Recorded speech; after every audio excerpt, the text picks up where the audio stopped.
마태복음 21장 33절부터 있는 이 포도원 비유는요, 어저께 읽었었던 말씀하고는 배경은 같은 포도원이지만 내용이 약간 다릅니다.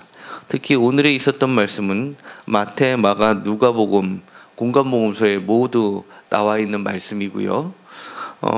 어저께 읽었었던 말씀은 주된 관점이 마지막 때 우리 자신들이 주님 앞에 서 있는 존재이고, 또 우리가 자격이 있을 만해서 하나님으로부터 초청받은 것이 아니라 절대적으로 하나님을 의지할 수밖에 없는 존재고, 그 은혜를 깨달은 자만이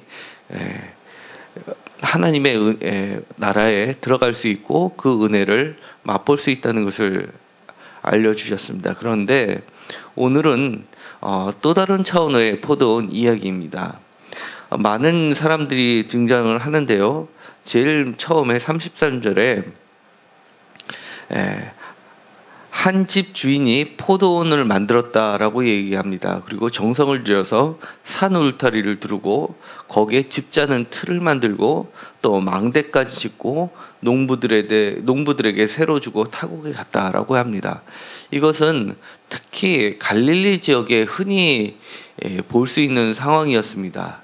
그리고 주로 거대한 포도원 농장은 바로 외지에 살고 있었던 권력을 갖고 돈을 가지고 있었던 부유층이었고, 또 갈릴리 안에는 그들을 대신해서 품꾼들로부터 일정한 삭슬 받고 중간에서 주인하고 농부들 사이에서 셈을 하는 사람이 있었습니다.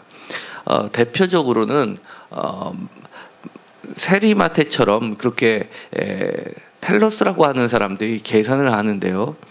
오늘은 그 사람한테 초점이 맞춰져 있는 게 아니라 바로 농부들하고 초점이 맞춰져 있었습니다.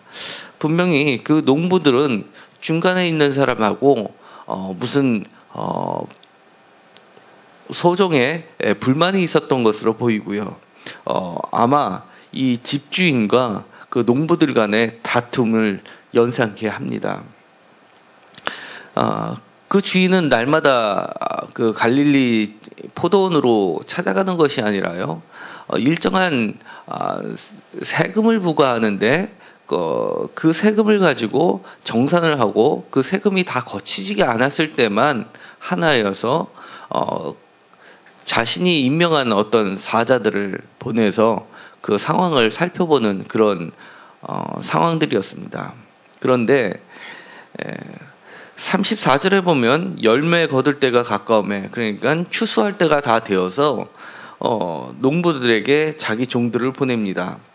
그런데 농부들은 그 종들을 잡아 하나는 심히 때리고 하나는 죽이고 하나는 돌로 쳤다고 했습니다. 그러자 주인은 다시금 다른 종을 처음보다 많이 보냈다고 했고요. 그렇지만 그 결과는 처음과 같았습니다. 세 번째도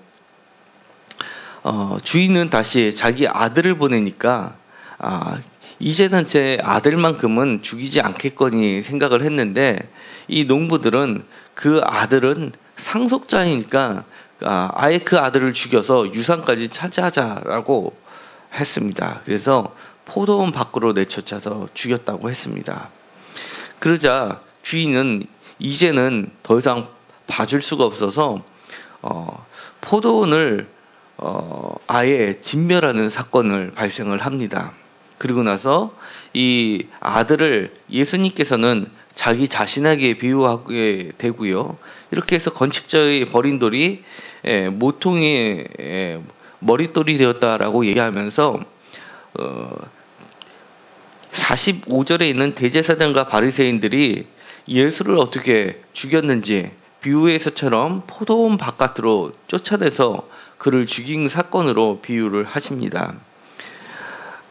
그러자 이 대제사장과 바리새인들은 이 예수를 잡고자 분에 오히려 그를 잡고자 했으나 예수를 선지자로 알았기 때문에 그를 잡으면 밀란이 날까 두려워서 그를 잡지 못했다라는 것을 암시하고 있습니다.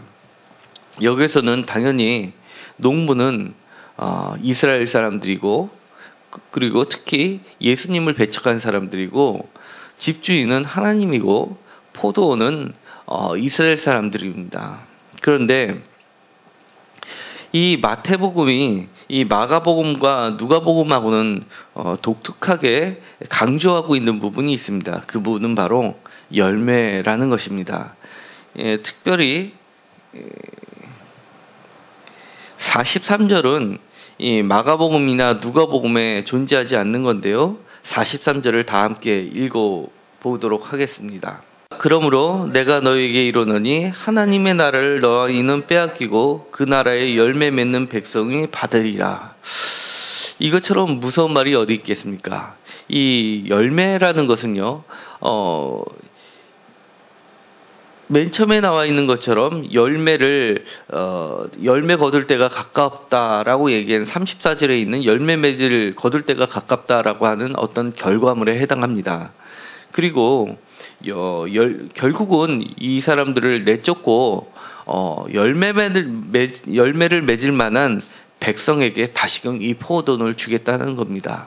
그러니까 여기서는 열매 맺는 백성이라는 것은 이방인 기독교인들이 결국은 되었던 것입니다. 그런데 이방인 기독교인들도 이렇게 번성하다 보니까 오늘날에 와서는 이 이방인 기독교가 다시금 농부의 격이 될 수도 있다는 것을 강조하고 있는 겁니다. 우리 자신도 맨 처음 고용되었었던 농부들처럼 열매를 맺지 않을 때는 언제든지 이렇게 열매를 맺을 만한 다른 농부들에게 이 포도원이 빼앗길 수 있다는 것을 기억하시기 바랍니다. 그러면 우리에게 있어서 열매란 무엇일까요? 첫 번째로는 이 마태복음이 끊임없이 강조하고 있는 열매입니다. 단순히 우리가 예수님을 믿었다는 것으로 그치는 게 아니라 예수님의 가르침을 잘 따르고 그 말씀대로 우리가 결과물을 만들어내는 것입니다. 말씀에 순종해서 예수님의 말씀하셨던 계명들을 잘 지켜내는 것들이 됩니다. 매우 방대한데요. 한마디로 압축을 하면 결국 사랑을 완성하는 거고 율법을 완성하는 것이 되겠죠. 그 다음에 두 번째로는 이 마태복음 21장은 결국은 예루살렘 성전으로 돌아가는 길목에 있고 마지막 네 번째 가르침 중에 있습니다.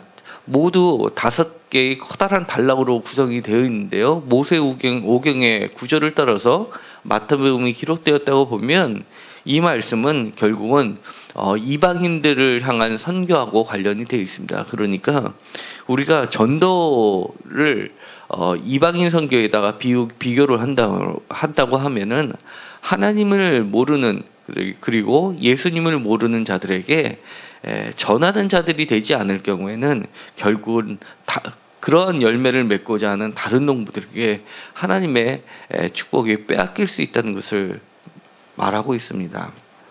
그리고 또 다른 열매는 무엇일까요?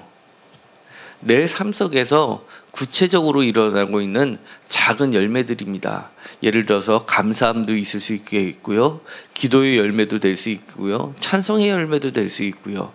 그 다음에 내 자신이 높아지지 않고 겸손한 것도 하나의 열매가 될 수 있습니다. 그러니까 신앙의 성숙 같은 것도 물론 열매가 될 수 있다는 것입니다. 혹시 오늘 나에게 하나님께서 청구를 하실 만한 열매는 무엇일까요? 신앙이 걸음마인 단계인 사람과 신앙이 아주 높은 사람에게는 하나님의 요구하시는 것이 다르겠죠. 그 단계마다 하나님이 요구하시는 것이 있을 겁니다. 물론 저한테도 하나님께서 요구하시는 그 열매가 있을 테고요. 그것은 제가 사역을 시작하기 전과 사역을 시작한 이후에는 분명히 그 강도는 틀릴 걸로 저는 알고 있습니다. 그러니까 내가 생각했던 그 기준이 옛날에 머물러 있지 말고 주님께서 원하시는 때에 맞춰서 그 때에 맞는 열매를 생각하시기 바랍니다. 그래서 그 열매를 넣고 아직 그때가 다 결산할 때가 오기 전에 어서속히 그 열매를 맺게 해달라고, 그것을 위해 더 노력하는 내 자신이 되게 해달라고 기도하는 시간들이 되었으면 좋겠습니다. 기도하고 마치기로 하겠습니다. 하나님 감사합니다. 주님께서는 오늘 포도원의 비유를 통해서 우리에게 축복의 말씀이 될 수도 있고 또 경고의 말씀이 될 수도 있는 너무나 귀중한 말씀을 전해주셨습니다. 하나님, 우리가 자만하지 않게 하시고 주님의 때에 결산한다는 것을 기억하게 하시고 열심히 그 열매를 맺을 수 있도록 최선을 다하는 삶들이 되게 하여 주옵소서. 하루하루를 주님과 만나는 시간이 가까움을 기억하게 하시고 시간을 헛되이 보내지 않게 하시고 내 자신의 고집을 비우지 않게 하시고 좀 더 내 자신을 내어놓고 주님께 다가가는 시간들이 되게 하여 주옵소서. 하나님, 더욱 말씀을 깊이 배우고 말씀을 따라 살도록 노력할 수 있게 하여 주시옵시고 너무나 커다란 것을 생각해서 작은 것들을 소홀히 여기지 않게 하시고 오히려 작은 내 삶, 가정과 직장과 사업장 그리고 여러 가지 주변의 일 가운데서도 작은 열매들을 거두어드릴 수 있게 하여 주옵소서. 전도에 더욱 열심을 낼 수 있게 하여 주시옵시고 하나님의 말씀을 잘 기억해서 실천하는 자들이 되게 하여 주옵소서. 예수님의 이름으로 기도드렸습니다. 아멘.